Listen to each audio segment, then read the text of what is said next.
찬양하신 줄 아시나요? 예? 기뻐서. 맞습니다. 어, 너무너무 기쁜 일이 있어가지고 오늘 찬양하신다고 그래서 오늘 하시게 됐습니다. 지난주에 윷놀이를 했는데 찬양을 하고 싶으셔가지고 그래서 하셨습니다. 뒤에서 오늘 찬양하시게 되었습니다. 감사드립니다. 한 아이가 밀가루를 큰 통에다가 부어놓고 그 밀가루를 막 바르고 있었어요. 목욕하듯이. 머리부터 발끝까지 그 밀가루를 바르고 있었습니다. 엄마가 그걸 보고 어떻게 했어요? 깜짝 놀랐죠. 깜짝 놀래가지고 호통을 치면서 혼을 냈어요. 근데 이 아이에게는 이것이 장난을 치고 그냥 놀잇감으로 하는 일이 아니었습니다. 이 아이가 이렇게 밀가루를 온몸에 덮어 쓰는 분명한 이유가 있었는데 학교에 가면 친구들이 놀렸는 거예요. 이 껌둥아, 너는 뭐 먹고 그렇게 껌둥이가 됐냐, 이렇게 놀린 거예요. 그러니까 이 아이가 얼마나 참 그것을 듣는 것이 마음이 괴로웠겠어요. 그러니까 나름대로 자기는 방법을 찾은 거예요. 혹시나 이렇게 하면 내가 하얘질까. 하도 놀림을 받으니까 나름대로 생각을 한 거죠. 그래서 그냥 그 하얀 밀가루 그냥 덮어 쓰고 바르고 뒹굴고 그렇게 이제 했는 것을 엄마가 나중에 그 이유를 알게 된 것이죠. 그러니까 엄마가 이 아이를 데리고 차분히 달래면서 정말 진정으로 하얀 것이 뭘까라고 하는 것에 대해서 대화를 나눈 거예요. 정말로 하얀 것이 검다고 놀림을 받았지만 정말 하얀 것이 우리에게는 뭘까라고 하는 것을 대화를 계속 나눈 거예요. 자, 오늘 말씀에도 보면 예수님께서 진정으로 중요한 것이 무엇인가를 말씀하고 있어요. 우리가 진정으로 그 마음에 가져야 될 것이 뭔가. 오늘 이 엄마가 아이에게 진정으로 하얀 것이 무엇인가 라고 하는 것을 그렇게 서로 얘기하면서 이해해 갔듯이 오늘 예수님께서도 진정으로 우리에게 중요한 것이 무엇인가, 우리가 살아가는 모든 삶 가운데에 중요한 것이 무엇인가를 말씀하고 있습니다. 길을 가시고 있었는데 어떤 사람이 달려와서 내가 무엇을 하여야 영생을 얻으리까? 라고 이 물음에서 시작이 됩니다. 이 사람은 좋게 보면 영적으로 갈급한 사람이고 영생에 관심이 많은 사람이에요. 그러니까 예수님께 달려와서 무릎을 꿇는 진지한 자세도 있었어요. 그러니까 그는 재물이 많은 부자라고 했어요. 그리고 세상에 권세도 있는 관원이었습니다. 다른 사람들은 예수님을 볼 때에 기적을 보기 위해서 예수님 곁에 오든지 아니면 병고침을 받기 위해서 나오는데 이 사람은 조금 달랐죠. 어떻게 하여야 영생을 얻겠습니까? 라고 하는 이 영적인 문제를 가지고 예수님께 와서 무릎을 꿇은 것이에요. 그러니까 이것은 우리들도 가져야 되는 그런 신앙의 근본적인 질문이기도 합니다. 이 목적을 잊고 살아갈 때가 우리가 많이 생깁니다. 신앙의 목적이 복이 되고 신앙의 목적이 병고침이 되고 신앙의 목적이 성공만 이루게 되는 그러한 경우가 때로 있기 때문에 그렇습니다. 우리의 신앙의 목적은 하나님을 영화롭게 하는 데의 신앙의 첫 번째 목적입니다. 하나님을 영화롭게 하고 우리는 그 영화롭게 함을 통하여서 영생을 소망하고 바라는 신앙이 되어야 된다라고 하는 것이에요. 오늘 말씀에 예수님께서는 영생에 대한 그의 잘못된 생각을 바르게 고쳐주고 있지요. 그러니까 중요한 사실이 무엇인가를 알려주면서 그것을 또한 우리에게 전하면서 바르게 고쳐주고 있습니다. 먼저 첫 번째 보면 18절 말씀에 보면 내가 어찌하여 나를 선하다 하느냐? 하나님 한 분 외에는 선한 이가 없다라고 말씀합니다. 세상에 믿음이 없는 사람이라 할지라도 예수님을 악한 자로 보는 사람은 잘 없을 것이에요. 예수님을 얘기를 할 때에 선하고 인자한 분으로 그들은 생각할 것이에요. 그러나 믿음의 사람들과 그리고 믿지 않는 사람들과의 예수님의 십자가 은혜도 또 예수님의 부활도 그리고 승천하심도 그리고 다시 오시는 그 재림도 믿지 않잖아요. 왜 그렇습니까? 인간으로 보기 때문에 그런 것이죠. 예수님을 그냥 인간으로 보기 때문에 선한 사람으로만 생각을 하는 거죠. 십자가 은혜와 부활과 재림을 믿지 않는데 어떻게 영생을 얻을 수 있겠어요? 이것은 구원의 근본이고 그리고 그 진리를 믿지 않는다고 한다면 구원은 이루어질 수 없는 것이죠. 선한 선생님이여 라고 예수님을 불렀습니다. 이것은 나도 선한 일을 하면 영생을 얻을 수 있을까라고 하는 그 생각이 같이 있다는 것이죠. 그러니까 선함으로 영생을 얻을 수는 없잖아요. 십자가의 죽음을 통하여서 우리가 죄사함을 받는 것, 그리고 예수님의 죽음 가운데서 부활하심과 그리고 다시 오심을 우리가 믿을 때에 그 영생을 얻을 수 있다고 하는 것, 그러면서 그리스도를 영접함으로 그 그리스도를 영접함으로 거듭나게 된다고 하는 이 사실, 이 구원을 우리가 믿는 것이죠. 베드로가 주는 그리스도시요 살아계신 하나님의 아들이십니다라고 고백을 했지요. 이것은 바로 주님께서 나의 구원자 되시지 아니하고 나의 하나님이 되시지,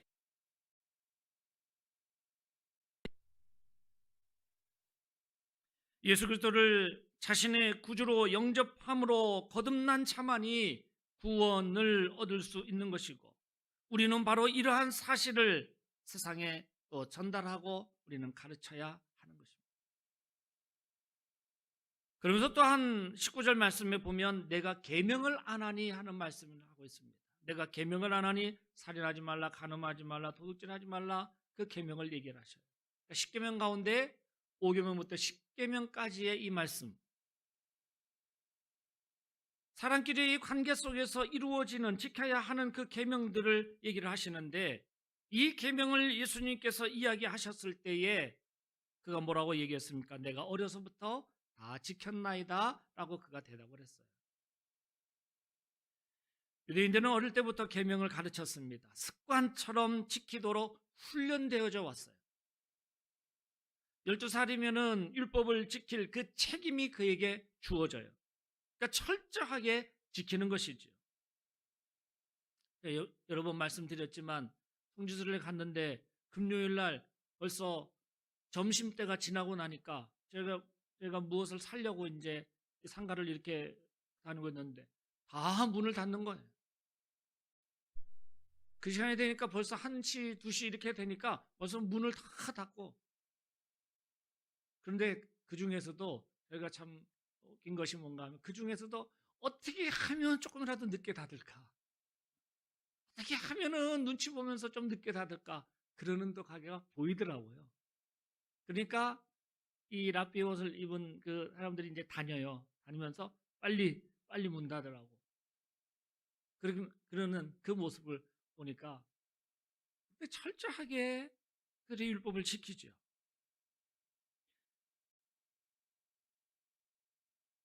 계명을 이 사람은 누구보다도 잘 지킨 사람이에요. 그러니까 율법 준수에 있어서는 자신감이 있었던 거죠. 그런 바리새인들이 가르치는 대로 율법을 다 지켰음에도 불구하고 예수님을 찾아온 이유가 뭐겠어요? '영생을 얻을 수 있는지에 대한, 그 확신을 갖지 못하고 있었던 거예요. 철저하게 내가 어려서부터 내가 율법을 지킨 것에 대해서는 내가 자신감이 있는데 영생을 얻을 수 있는가? 라고 하는 것에 대한 확신이 없었던 거예요. 그래서 예수님을 찾아온 거죠.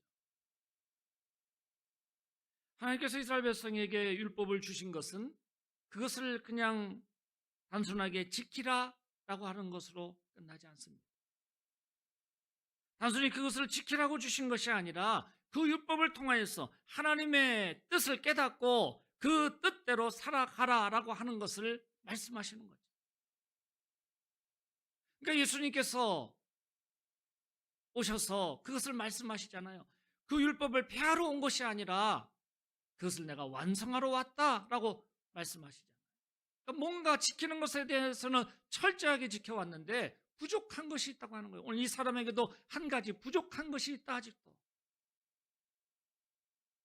예수님께서는 뭐라고 얘기를 하십니까? 사랑을 더하라 라고 말씀하시죠.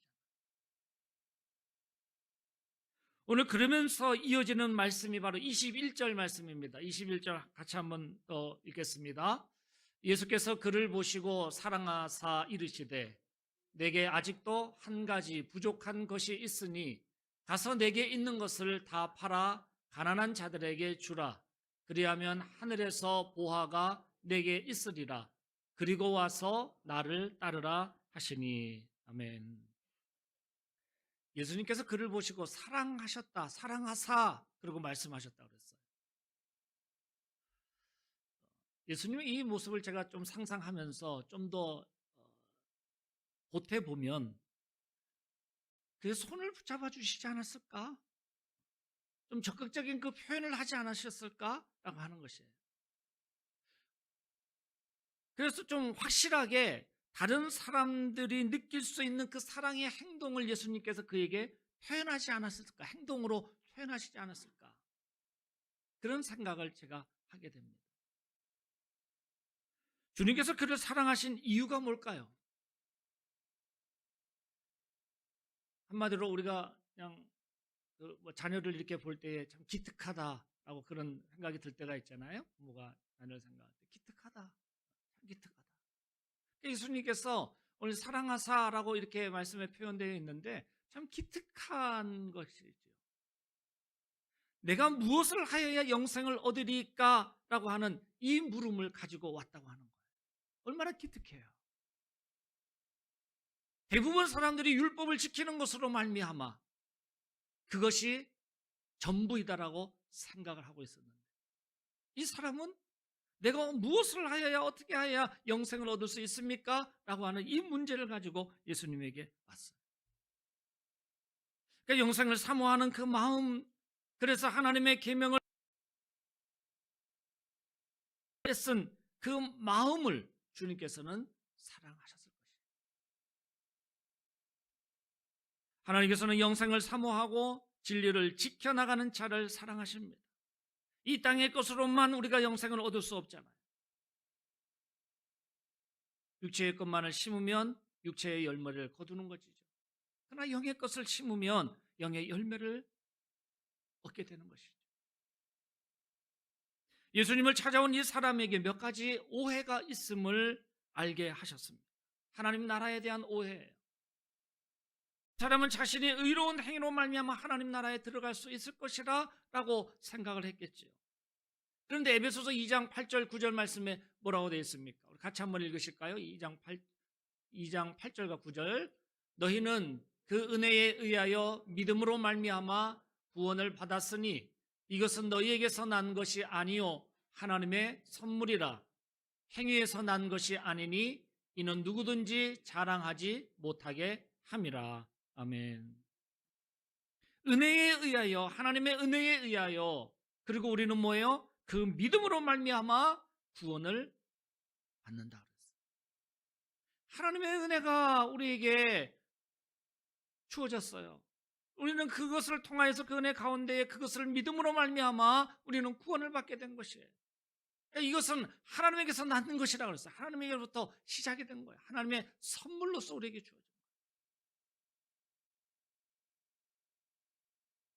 오늘 그리고 또한 예수님에 대한 오해가 있었던 것이에요. 존경어를 썼죠. 선한 선생님이요 라고 그렇게 불렀지만 이것은 예수님을 그저 세상에서 좋은 분으로, 선한 분으로 그렇게 알았다고 하는 것입니다.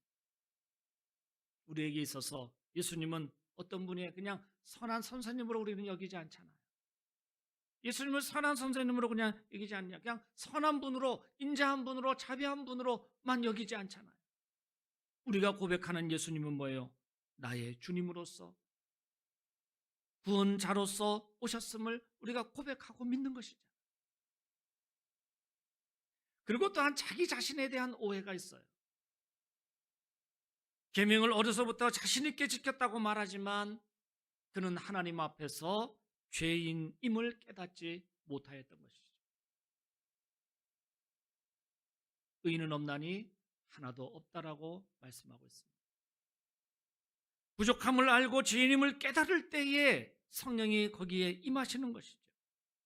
그 성령의 역사하심을 체험하는 길은 바로 나의 그 약함과 죄를 회개하고 인정할 때에 우리가 성령의 역사하심을 체험하는 거예요.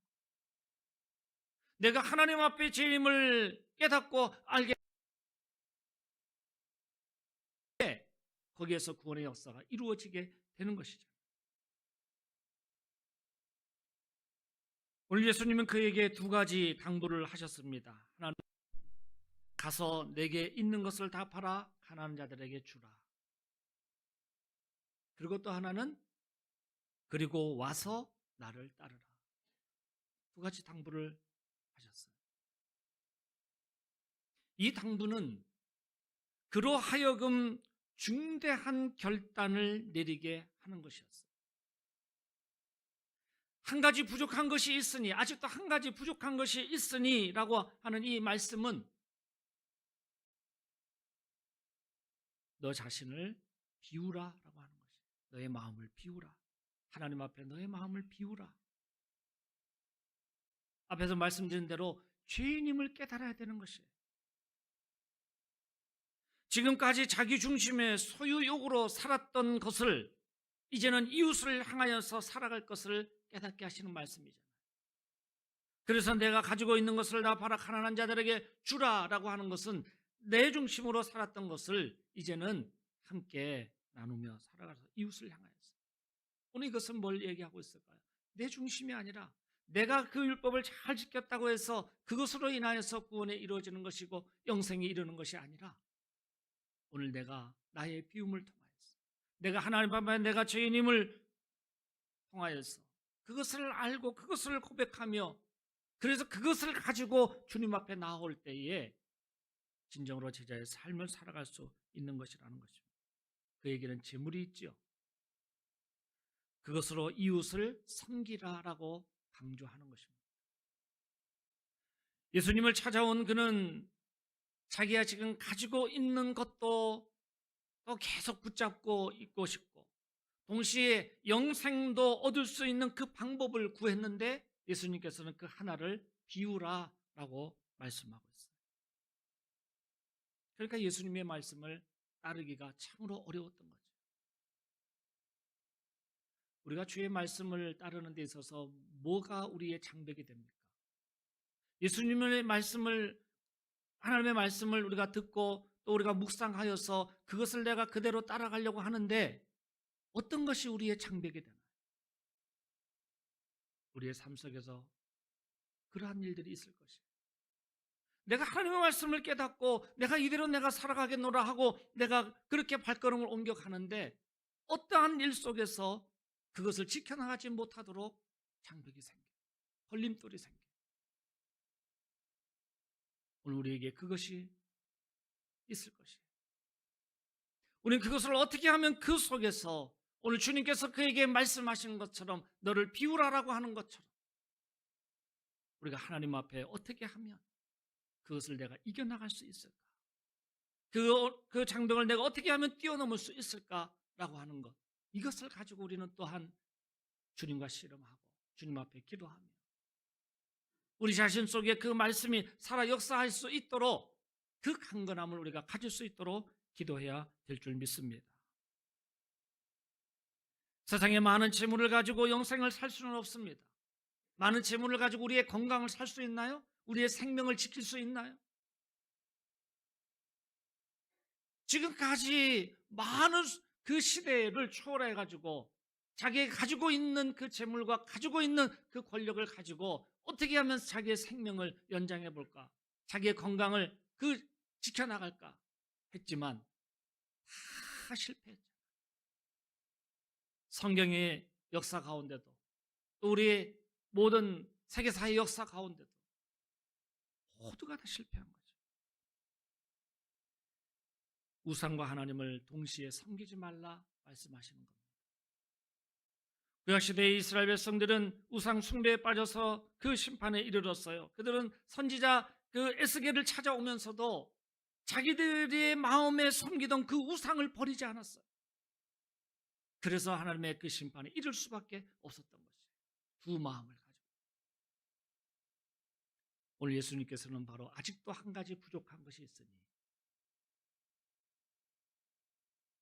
그에게 말씀하신 것이 바로 그의 그 마음을 비우라라고 하는 것이에요. 그 두 마음을 품고 있는 것을 하나를 비우라라고 하는 거예요.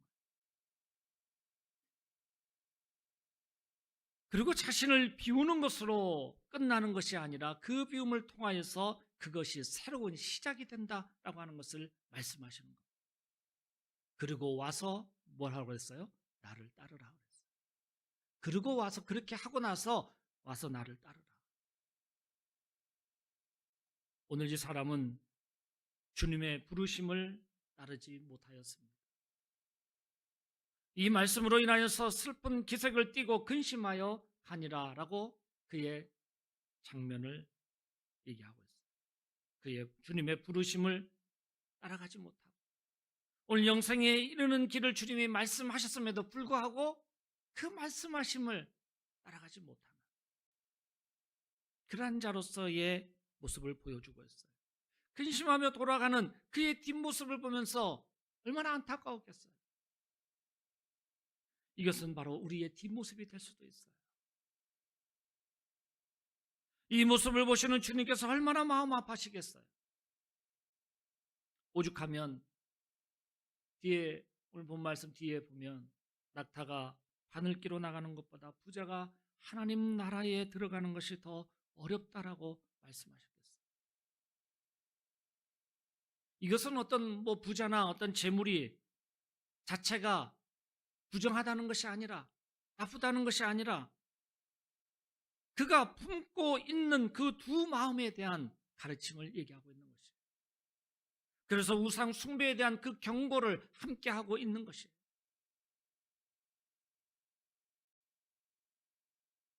사람은 예수님께 왔다가 그냥 간 사람이 되어버렸어요. 예수님께서 그것을 알려주셨음에도 불구하고 그것을 따라가지 못했죠. 지금 여기 있는 우리는 주님을 꼭 진정으로 만날 수 있기를 원합니다. 내가 주님 앞에 누구인가를 내가 깨닫고 그래서 정말로 그 죄인됨을 내가 속죄함 받아서 거듭난 삶을 통하여서 하나님의 그 말씀하심의 그 걸음걸이를 따라서 우리가 꼭 믿음의 승리자가 될 수 있기를 원합니다. 주님과 함께 영원한 생명의 길을 함께 가는 축복의 사람들이 다 될 수 있기를 주님의 이름으로 축원합니다. 진정 하나님을 나의 삶의 주인으로 나는 또한 청지기로서 내가 부름을 받았다라고 하는 이 고백을 가지고 우리는 살아야 하는 것입니다. 내게 있는 모든 것이 하나님께서 주신 것으로 알고 그것을 인정하며 믿으며 하나님의 뜻에 합당하게 또한 사용되어져야 되는 것입니다. 나 자신뿐만 아니라 내게 주어진 모든 것이 하나님이 그 모든 것의 주인이시잖아요. 그러니까 합당하게 내 자신부터 사용되어져야 된다는 것이에요. 누가 구원을 얻을 수 있습니까? 라고 하는 제자들의 질문이 있었지요. 예수님께서는 구원받는 것은 전적으로 하나님께 달려 있다라고 말씀하고 있습니다. 구원은 하나님께서 예수 그리스도를 보내심으로 베푸신 은혜의 선물입니다. 죄인으로 구원받을 가능성이 없었던 내 자신이지만 그러나 이 놀라운 구원의 선물을 베푸신 하나님께 그렇기 때문에 우리는 늘 감사하며 살아가야 하는 것입니다. 우리는 하나님 나라에 속한 존재로 살아갑니다.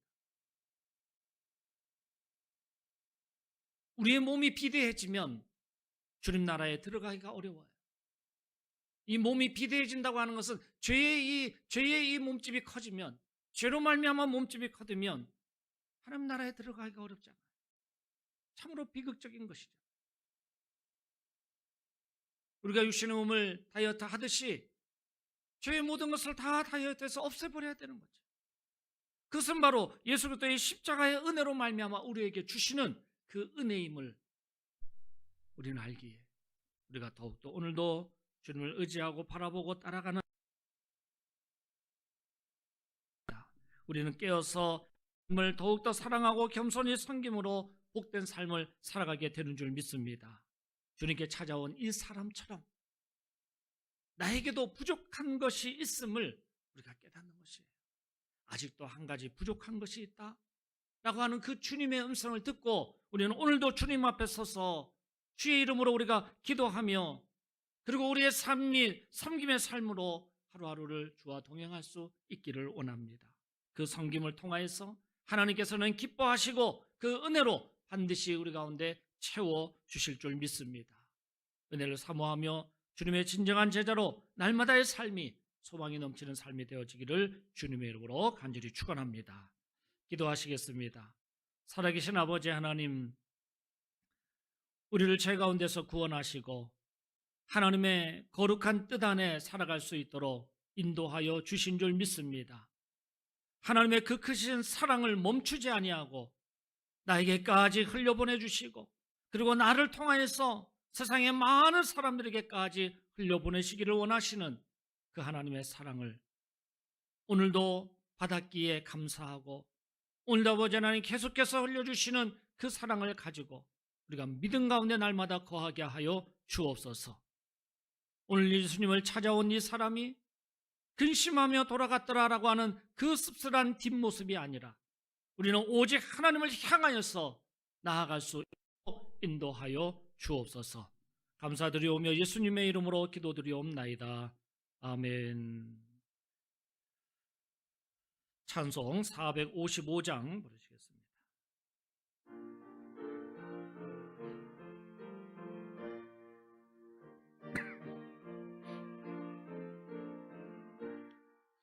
주님의 마음을 본받는 자, 그 마음에 평강이 찾아오면 험악한 세상을 이길 힘이 하늘로부터 임함이로다. 주님의 마음 본받아 살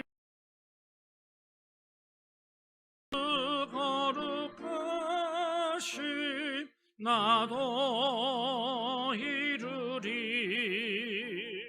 주 모습 내 눈에 안 보이며 내 음성 내 귀에 안 들려도 내 영혼 날마다 주를 만나 신령한 말씀 늘 외우도다.